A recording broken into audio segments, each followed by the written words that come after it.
রুই মাছ আর রুই মাছ। দেখো একটু ছোট ছোট চুনো মাছ আনলে বেশি ভালো লাগে খেতে। আজকেও সেই রুই মাছ নিয়েছে। আর এখন তো বর্ষা, এখন টাটকা টাটকা বেশ ভালো পুকুরের মাছ পাওয়া যাচ্ছে, তাই রোজই মাছ খাওয়া হচ্ছে।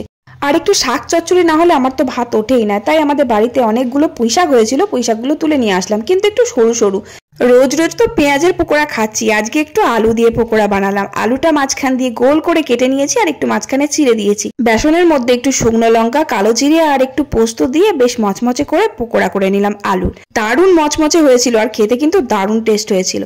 আর ওই যে পুঁই শাকটা একটু চাল কুমড়ো, মিষ্টি কুমড়ো, পটল, বেগুন সব রকমের সবজি দিয়ে আর কাঁঠালের বীজ দিয়ে একটু বেশ মাখো মাখো করে রান্না করে নিলাম। আর ওই যে রুই মাছটা কাঁচা কলা আর পটল আর আলু দিয়ে বেশ পাতলা করে একটু ঝোল করলাম। আর আমার গুবলু সোনার জন্য একটা মাছ জিরে বাটা দিয়ে পাতলা করে ঝোল করে দিলাম। ব্যাস রান্না করে রান্নাঘরটা ধুয়ে দিয়ে কড়াইটা মেজে গুবলু সোনাকে খাইয়ে কয়েকটা জামা কাপড় ছিল কাচাকুচি করে ছাদে মেলে দিয়ে এলাম, দিয়ে চান করে খেতে বসলাম। ভালো লাগলে লাইক করো, টাটা।